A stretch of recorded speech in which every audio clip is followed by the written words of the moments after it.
কিশোর যুবক, মনে রাখো স্বার্থপর এই দুনিয়া এত যান্ত্রিক, দুনিয়া এখন এত কঠিন বাস্তবতা যে আপনজনরাও ব্যস্ত, যার কারণে তুমি যদি নিজে নিজে নষ্ট হইয়া চরিত্রহীন হইয়া যাও, পচ্চা গইল্লা গন্ধ ছোটে, তোমারে কেউ টাইনা ধরবে, কেউ ফিরাইব, এই টাইম কারো হাতে না।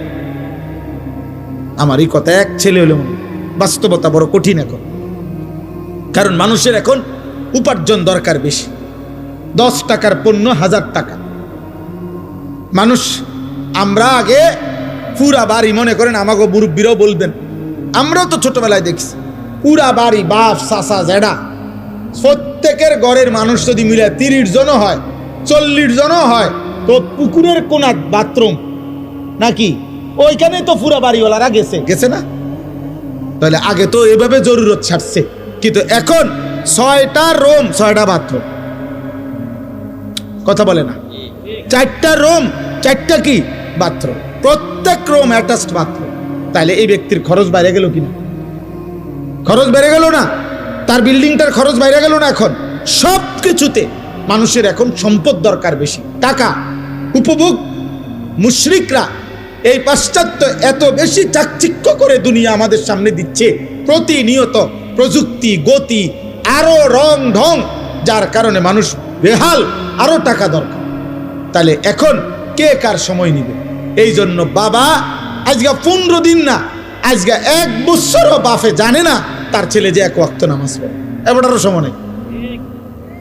এবার এক কথা, যা টাকা লাগে তোর মার কাছে রাখিয়া গেছি, টিহা নিস, পেটের বুক লাগলে ভাত খাইয়ে যাইস।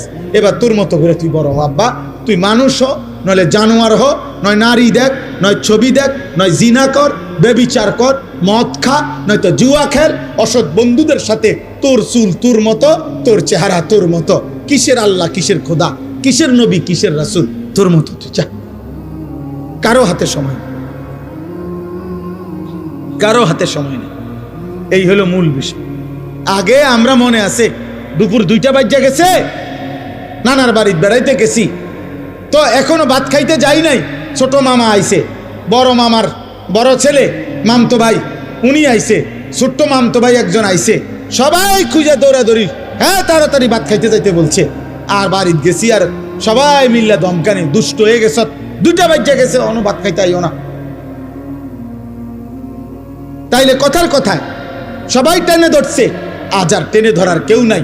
ফলে সংখ্যাগরিষ্ঠ ছেলে পেলে নষ্ট হওয়ার পিছনে অভিভাবকের এই গাফলতি আর খামখেয়ালি প্রচন্ডভাবে দায়ী, যার কারণে ছেলেদের অধিকাংশের চেয়ে, আপনি দেখেন এখানে, আপনি ছেলেগুলোর দাঁড় করায় দেখেন, জিজ্ঞাসা করেন বাবা তোমার চুলটা কার মতো, সে বলতে পারবে না। একটা ছেলেকে বলেন যে বাবা তুমি আজকে সারা দিনে যে পেশাব করছো, পানি নাও নাই, টয়লেট পেপার ব্যবহার করো নাই কেন? আর এটা তুমি কি একবার কুত্তা দেখছো যে কুত্তার সাথে মিলে নাকি মানুষের সাথে মিলে? তুমি একটাবার দেখো।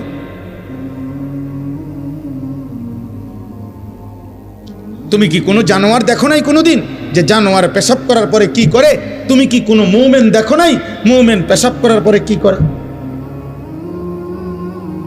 আল্লাহ আমাদেরকে বুঝ দান করেন, আল্লাহ আমাদেরকে কবুল করেন। আজকের এই মুবারক মাহফিল আল্লাহ তাআলা ভরপুর বরকত দান করেন। আমার জিন্দিগির একটা ফিকির ছিল, আমার জীবনের একটা স্বপ্ন, এই শেষ কথা আমার দোয়া করছি আপনাদের কাছে।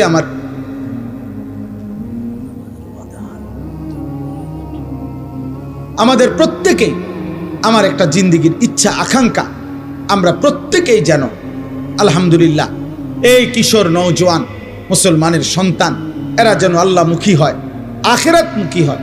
আপনাদের রাত গভীরে অভিভাবকদেরকেও আমি বললাম, আপনারা যারা আসছেন কষ্ট করে, ছেলেরা যারা আয়োজন করেছেন, আল্লাহ আপনাদের সবাইকে ভালো রাখেন, কবুল করেন, বলেন আমিন, বলেন আমিন। কিশোর যুবক ভাই, তোমরা যারা 30 বছরের নিচে, তোমাদের কাছে আমার বিশেষ অনুরোধ, আল্লাহর ওয়াস্তে নামাজ পড়ো, ফজরের নামাজ পড়ো। এমন সুন্দর জীবন রাত, এমন সুস্থ সবল যৌবন আমার আব্বা নষ্ট করে দিও না। হয়তো কেউ বলবে না, হয়তো কেউ ফেরাবে না, একদিন তুমি কোথাও না কোথাও থামতে হইবে, একদিন তোমাকে স্টপেজ দিতেই হবে। বাস যত দ্রুত গতিতেই চলে, তার একটা অবশ্যই স্টপেজ আছে।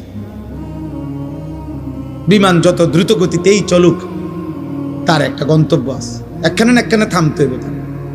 হয় ফুয়েল শেষ হয়ে যাবে, আর নাই তো কল কবজা দুর্বল হয়ে যাবে। থামতেই হবে বাপ, আজ না হোক কাল। সেই থামার পরে 40 বছর পরে, 60 বছর পরে, কিংবা কবরে যদি পিছন দিকে তাকায় দেখি নেকি বলতে কিছু নাই, গুনার কোনো শেষ নাই, কি হবে তখন? কি হবে তখন? কবর। এজন্য চলো নিয়ত করি আমরা ইনশাআল্লাহ নামাজ পড়ব। আল্লাহ সবাইকে তৌফিক দান করুন। কোরআনুল কারীমের মধ্যে আছে, আল্লাহ তাআলা বলছেন, ওমা আকসারুন নাসি ওয়ালাউ হারাসতা বিমুমিনিন। সূরা ইউসুফের মধ্যে আছে, নবী সাল্লাল্লাহু আলাইহি সাল্লামকে আল্লাহ বলছেন, আপনি যতই চেষ্টা করেন, যতই আবদার করেন, আপনি যত আকাঙ্ক্ষাই করেন, অধিকাংশ লোক ইমানদার হবে না। আল্লাহ বলছেন অধিকাংশ লোক ইমানদার হবে না। আল্লাহর ফয়সালা এটা। ইবলিস শয়তান আল্লাহর কাছ থেকে যখন বিতাড়িত হয়েছে, তখন যাওয়ার সময় বলছে, আল্লাহ আমি আপনাকে বলে গেলাম, আপনি আমাকে বিতাড়িত করে দিলেন, তবে আমি আপনার প্রতিটা বান্দার সামনে পিছনে ডানে বামে 4 দিক থেকেই গুনাহের আপনার নাফরমানির কুমন্ত্রণা দেব। আর তখন কি হবে? ওয়ালা তাজিদু আকসারাহুম শাকিরিন। আপনি মনে রাখেন, আপনার অধিকাংশ বান্দাকেই আপনার প্রতি কৃতজ্ঞ পাবেন না। ইবলিস বলে আসছে। আল্লাহ তাআলা বলছে, ঠিক আছে যা, তুই যা নাফরমান, শুধু এতটুকু বলবি দুনিয়ায় গিয়ে যে তুমি শয়তান এবং তোমার অনুসারী প্রত্যেককে দিয়েই আমি জাহান্নাম পূর্ণ করব, জাহান্নাম পূর্ণ করব, অসুবিধা নেই, দুনিয়া খাইতে দেব। এই জন্য দোস্ত, ঈমান, সেজদা, নামাজ, আল্লাহর ইবাদত, বন্দিগি, এটা একটা ভিন্ন জিনিস। আর এই দুনিয়া এটা একটা ফালতু জিনিস। অর্থ, বিত্ত, মাল, দৌলত, ক্ষমতা, প্রভাব, প্রতিপত্তি, টাকা পয়সা, দুনিয়া ভোগ করা, এতটুকু একদম মামুলি বিষয়, একদম তুচ্ছ বিষয়, যার কারণে আল্লাহ তাআলা ইমানদার, কাফের, বেঈমান, সেজদাওয়ালা, সেজদা ছাড়া, অনুগত, অবাধ্য মানুষ, কাফের, বেঈমান, এমনকি জন্তু, জানোয়ার, কুকুর, বিড়াল, হাইওয়ান, চতুষ্পদ জন্তু, সবাইকে আল্লাহ দুনিয়া ভোগ করতে দেয়। খাল্লি বাল্লি এগুলা কোনো বিষয় না, যে যা দুনিয়া ভোগ করে। আল্লাহ বাদশার অনেক কিছু এমনও বেহুদা পড়ে থাকে। আল্লাহ তাআলা বলছে, দুনিয়া আমার কাছে কিছুই না, কিছুই না। এই জন্য কেউ যদি কল্পনা করেন, দেখবেন যে দুনিয়া মাটির উপরে আমরা খাই, আপনি ওই আরেক দিকে তাকাইলে দেখবেন এই মাটির উপরে কুকুরও খায়। বিয়া বাড়িতে যেখানে প্যান্ডেলে বইয়া মানুষে ভাত খায়, দেখবেন ওই আরেক পাশে প্যান্ডেলের বাইরে কুকুরও তার খাবারই খায়।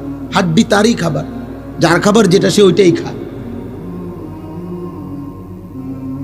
অতএব দুনিয়া খুব পাইলাম, এটা আহামরি কিছু। দুনিয়া আল্লাহ তাআলা একদম তুচ্ছ করে দেখাইছেন, আখিরাত মহান করে দেখাইছেন। যিনি সৃষ্টি করেছেন তিনি এমনটা করেছেন, আপনার আমার কিছু করার না। কোম্পানি বলছে এটা 2 নম্বর, কোম্পানি বলছে ওইটা 1 নম্বর, কোম্পানি বলছে এটা ধোঁকা, কোম্পানি বলছে ওইটা আসল। তা আপনি কি করবেন?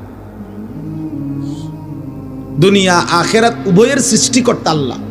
তো যিনি সৃষ্টিকর্তা তিনি বলছেন দুনিয়া ফালতু। অমাল হায়াতুদ দুনিয়া ইল্লা লাইবুন ওয়া লাহবুন। আল্লাহ বলছে দুনিয়ার জীবন আর কিছুই নয়, শুধুই খেলাধুলা এবং তামাশা। আল্লাহ কোরআনে বলছেন, ওমা হাদিহিল হায়াতুদ দুনিয়া ইল্লা লাহবুন ওয়া লাইব। দুনিয়ার জীবন আর কিছুই নয়, শুধুই তামাশা, শুধুই খেলাধুলা। আল্লাহ তাআলা কোরআনুল কারীমে বলছেন, ওমাল হায়াতুদ দুনিয়া ইল্লা মাতাউল গুরুর। দুনিয়ার জীবন শুধুই ধোঁকা। আল্লাহ বলছেন, এই কথাটা বারবার বলছেন, দুনিয়ার জীবন শুধুই ধোঁকা, ধোঁকা, গুরুর, গুরুর, ধোঁকা। এখানের হাসিটাও ধোঁকা, এখানের কান্নাটাও ধোঁকা। যে এখন হাসে ও বাচ্চার মতো, দেখেন একটু পরে কাঁদবে। যে বাচ্চা কাঁদে একটু পরেই একটা চিপস দিলে ও আবার হাসবে। এই জন্য দোস্ত, দুনিয়া ধোঁকা। এখানে আলোর পিছনে অন্ধকার আছে, এখানে রোদের পিছনে বৃষ্টি আছে। অতএব বারবার এই কথা কোরআনুল কারীমের মধ্যে আছে। মানে আমার কথা হলো এই কথাটা বুঝানো যে আল্লাহ দুনিয়াকে তুচ্ছ করে দেখাইছে, আখিরাতকে মহান করে দেখাইছে। আল্লাহ তাআলা বলেন ওয়ালাদ দারুল আখিরাতু খায়রুল লিল্লাযিনা ইয়াত্তাকুন, আখিরাতের ঘর জান্নাতি হচ্ছে মুত্তাকিদের জন্য উত্তম। ওয়া ইন্নাদ দারাল আখিরাতা লাহিয়াল হায়াওয়ান, আল্লাহ বলছে আখিরাতের ঘর জান্নাতি হচ্ছে জীবন, বেঁচে থাকার সার্থকতা। আল্লাহ তাআলা বলছেন দুনিয়া, আল্লাহ তাআলা বলছে গুরুর, ধোঁকা। যুয়্যিনা লিন-নাসি হুব্বুশ শাহওয়াত মিনান নিসা ওয়াল বানিন ওয়াল কানাতিরিল মুকান্তারাতি মিনাদ যাহাবি ওয়াল ফিদ্দা ওয়াল খাইলিল মুসাওয়ামাতি ওয়াল আনআমি ওয়াল হারস। আল্লাহ তাআলা বলেন বান্দা, তোমার জীবনে সৌন্দর্যের যত আয়োজন এ আমার দেওয়া, নারীর সৌন্দর্য, স্ত্রীর আমার দেওয়া, ছেলে মেয়েদের সৌন্দর্য আমার দেওয়া, অর্থ উপার্জনের নেশা আমি আল্লাহর দেওয়া, আমি আল্লাহর দেওয়া, চারিদিকের এই যানবাহনের সৌন্দর্য আমি আল্লাহর দেওয়া, চতুষ্পদ জন্তু জানোয়ার আমি আল্লাহর দেওয়া, সমস্ত ফল ফসল ক্ষেত উৎপাদন আমি আল্লাহর দেওয়া। যালিকা মাতাউল হায়াতিদ দুনিয়া, এগুলো শুধুই কেবল দুনিয়ার জন্য উপকরণ। আল্লাহু ইনদাহু হুসনুল মাআব, আর আমি আল্লাহর কাছেই হচ্ছে আখিরাতে উত্তম প্রত্যাবর্তন।